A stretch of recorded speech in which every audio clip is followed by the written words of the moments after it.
चंद्रदेव, जिन्हें चंद्रमा, सोम या शशि के नाम से भी जाना जाता है, हिंदू धर्म में एक अत्यंत पूजनीय और दिव्य देवता हैं।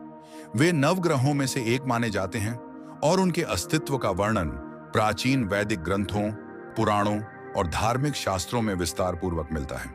उनकी उत्पत्ति, कार्य, विवाह, श्राप और फिर श्राप मुक्ति की कथा एक अद्भुत यात्रा है जो मानव जीवन के भावनात्मक, मानसिक और आध्यात्मिक पहलुओं को छूती है। लेकिन दोस्तों, वीडियो में आगे बढ़ने से पहले हम आपसे प्रार्थना करना चाहेंगे कि इस कहानी को आप अंत तक सुने, क्योंकि आधा अधूरा ज्ञान विष के समान होता है। इसलिए हम आपसे अनुरोध करते हैं कि आप चंद्रदेव की इस कथा को अंत तक सुने, जिससे आपको चंद्रदेव के विषय में संपूर्ण जानकारी मिल सके। तो चलिए अब चंद्रदेव की कथा आरंभ करते हैं। चंद्रदेव के जन्म की कथा की शुरुआत होती है ब्रह्मा जी की इच्छा से। जब ब्रह्मा जी ने सृष्टि की रचना प्रारंभ की तो उन्होंने अपने मानस पुत्र अत्रि मुनि को सृष्टि विस्तार का कार्य सौंपा। अत्रि मुनि एक तेजस्वी आर्षि थे और उन्होंने घोर तपस्या की। उनकी तपस्या से प्रसन्न होकर त्रिदेव ब्रह्मा, विष्णु और शिव प्रकट हुए। अत्रि मुनि की तपस्या से उत्पन्न दिव्य तेज के कारण त्रिदेवों की शक्ति एकत्र हुई और उस तेज से चंद्रमा उत्पन्न हुए। चंद्रमा के जन्म के समय आकाश में एक अद्भुत ज्योति फैली, वातावरण शांत और शीतल हो गया। चंद्रदेव का स्वरूप अत्यंत मनोहारी था। उनका वर्ण उज्जवल था, उनके नेत्र कमल के समान थे और उनका मुख अत्यंत शांतिदायक था। वे शीतलता, सौंदर्य और मन की स्थिरता के प्रतीक बने। चंद्रमा का दूसरा नाम सोम भी है, क्योंकि वे सोमरस के अधिपति भी हैं। वैदिक काल में सोम को एक अमृत समान पेय माना जाता था, जो देवताओं को बल, तेज और दीर्घायु प्रदान करता था। चंद्रदेव को ब्रह्मा जी ने नवग्रहों में स्थान दिया और उन्हें पृथ्वी के प्राणियों के भावनात्मक और मानसिक संतुलन का कार्य सौंपा। इसके अलावा ब्रह्मा जी ने उन्हें समय के विभाजन का उत्तरदायित्व भी सौंपा। चंद्रमा की कलाओं के माध्यम से मास, पक्ष, तिथि आदि की गणना होती है। यही कारण है कि हिंदू पंचांग और तिथियों का निर्धारण चंद्रमा की गति के अनुसार किया जाता है। चंद्रदेव का विवाह दक्ष प्रजापति की 27 कन्याओं से हुआ, जो सभी नक्षत्रों की अधिष्ठात्री देवी थीं। ये कन्याएं थीं अश्विनी, भरणी, कृतिका, रोहिणी, मृगशिरा आदि। इनमें से रोहिणी चंद्रदेव को सर्वाधिक प्रिय थीं। वे अधिक समय रोहिणी के साथ बिताते थे, जिससे अन्य पत्नियां असंतुष्ट हो गईं। उन्होंने अपने पिता दक्ष प्रजापति से इस विषय में शिकायत की। दक्ष ने चंद्रदेव को सभी पत्नियों के साथ समान व्यवहार करने का आदेश दिया, किंतु चंद्रदेव अपने प्रिय रोहिणी से ही विशेष स्नेह करते रहे। इस बात से क्रोधित होकर दक्ष प्रजापति ने चंद्रमा को क्षय रोग का श्राप दे दिया। इस श्राप के प्रभाव से चंद्रमा का तेज और कांति घटने लगी। उनका शरीर क्षीण होने लगा और वे शोक में डूब गए। देवताओं और ऋषियों ने चंद्रदेव की इस अवस्था को देखा तो उन्हें अत्यंत चिंता हुई, क्योंकि चंद्रमा के बिना समय चक्र और जीवन का संतुलन प्रभावित हो रहा था। चंद्रदेव ने भगवान शिव की शरण ली और गहन तपस्या की। शिव जी उनकी तपस्या से प्रसन्न हुए और उन्होंने चंद्रमा को अपने मस्तक पर स्थान दिया। इस प्रकार वे चंद्रशेखर कहलाए। शिव जी ने चंद्रमा के श्राप को पूर्णतः समाप्त तो नहीं किया, लेकिन उन्होंने यह वरदान दिया कि चंद्रदेव प्रतिदिन कलाओं में वृद्धि और क्षय के चक्र से गुजरेंगे। 15 दिन क्षय और 15 दिन वृद्धि। इस चक्र को हम आज भी अमावस्या से पूर्णिमा और पूर्णिमा से अमावस्या के रूप में देखते हैं।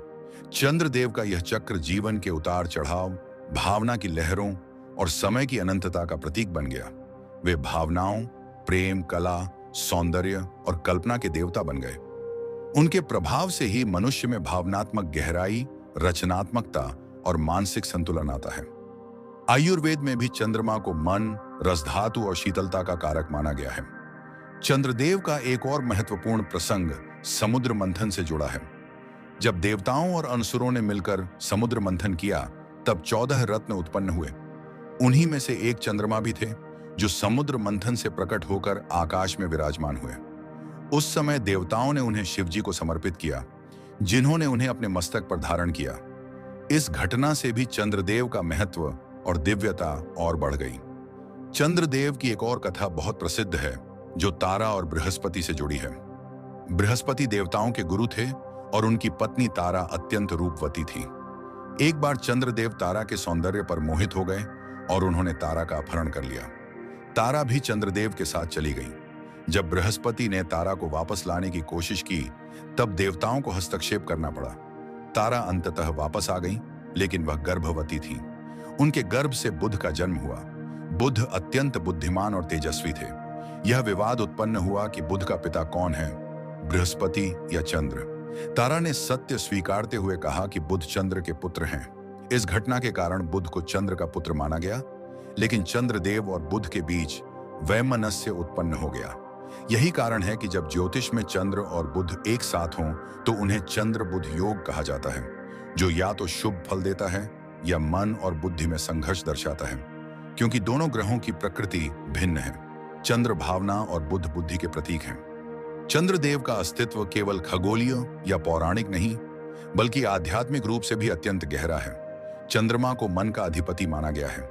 चंद्रमा मनसो जाता, यह ऋग्वेद की अर्चा है, जिसका अर्थ है कि चंद्रमा मन से उत्पन्न हुए हैं। इसका संकेत यह है कि मन की चंचलता, शीतलता और गति चंद्रमा के समान होती है। साधना, ध्यान, भक्ति और भाव की स्थिति में चंद्रमा की ऊर्जा अत्यंत सहायक होती है। यही कारण है कि पूर्णिमा को उपवास, ध्यान, पूजा आदि का विशेष महत्व दिया जाता है। चंद्रमा की कलाएं 16 मानी गई हैं। वे कला, संगीत, नृत्य, साहित्य और प्रेम की प्रेरणा का स्रोत हैं। श्री कृष्ण को 16 कलाओं से युक्त माना गया है और उनका संबंध भी चंद्रमा से जोड़ा जाता है। इसी कारण श्री कृष्ण को पूर्ण चंद्र के समान कहा जाता है, संपूर्ण, तेजस्वी और मोहक। अंतरिक्ष में चंद्रमा का स्थान पृथ्वी के सबसे निकट ग्रह के रूप में है। उसकी गति और आकार का प्रभाव समुद्र की ज्वार भाटा, वनस्पति, मानसिक अवस्था और संपूर्ण प्रकृति पर पड़ता है। यही कारण है कि वैदिक काल से ही चंद्रदेव की पूजा और अध्ययन एक विशेष वैज्ञानिक और आध्यात्मिक विषय रहा है। आज भी नवग्रहों में चंद्रमा को अत्यंत प्रभावशाली माना जाता है।